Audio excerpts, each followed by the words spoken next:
Ito mismo yung naging clear message ni Dalton Knecht sa ginawang desisyon sa kanya ni JJ Redick. Nung mga nakaraang games kasi, hindi nga to ginamit ng Lakers at ginawang bench player.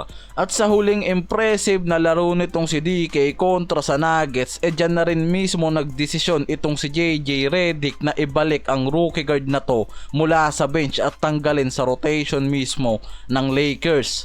May mga analyst kasi na hindi rin naging pabor sa naginawang desisyon na to ng head coach na si JJ, lalo't nasa magandang dynamic naman talaga itong si Knecht para sa lineup at magandang chemistry din yung pinapakita nito mula kay LBJ at Reeves. Wala pang Luka pero yan yung naging third option ng Lakers pagdating sa opensa nun.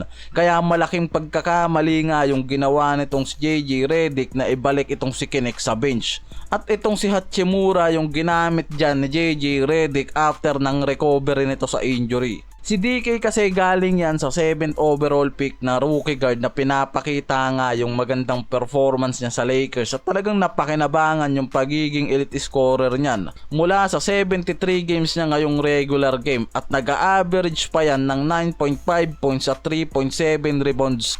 Yan yung average niya sa pagiging rookie niya ngayon. Magandang numbers rin yung naging contribution niyan sa Lakers. Bago kasi ang laro ng Lakers kontra sa Pelicans, sinabi ni JJ Redick sa report na ibabalik niya itong si Dalton Knecht ngayon sa rotation ng Lakers mula sa starting 5, na meaning binigyan niya ngayon ng pagkakataon yung rookie na to na magpakita pa ng mas mataas na halaga pagdating sa pagiging guard at dynamic nito ngayon. Dahil na rin sa daming Laker fans kasi yung bumabati ko sa naging desisyon nitong si Redick, kaya nagdesisyon rin yan talaga na ibalik sa rotation itong si Dalton Knecht.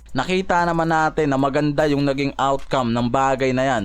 Meron siyang 12 points kasama ang 33% 3-point field goal at 50% mula sa field naman, na mismong nakikitang naging tama ang desisyon nitong si Redick na ibalik mula sa rotation itong si Knecht at sa starting 5 nila. At ayon rin mismo dito kay JJ Redick, si Dalton Knecht may malaking potensyal talaga na magbigay ng malaking contribution sa opensa sa Lakers mula sa in and outside play.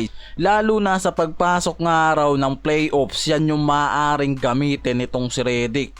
Matapos din kasi ang isang laro kung saan nagtala si Knecht ng 37 points, pinuri na rin yan ni Coach JJ pagdating sa pagiging high level shooting nito at pagiging shot maker. Mula sa nangyaring laban nila naman dito yan sa Memphis Grizzlies. Pagkatapos ng laro nila kontra sa Pelicans, binanggit ni Knecht yung nararamdaman nito sa naging desisyon nitong si Coach JJ Redick na ibalik siya dito pagdating sa starting 5 at sa rotation ng Lakers. In the end of the day, he just wanted to hoop. Yan yung sinabi nitong si Dalton Knecht, na meaning gusto talaga nito na makabalik agad sa starting at rotation ng Lakers dahil nakikita rin talaga nito yung mataas niya na potential na makatulong pagdating sa opensa ng Lakers. Dahil kita naman natin yan sa mga record nitong si Dalton na maganda yung numbers na nakocontribute nito pagdating sa opensa, lalo na sa mga 3-point line.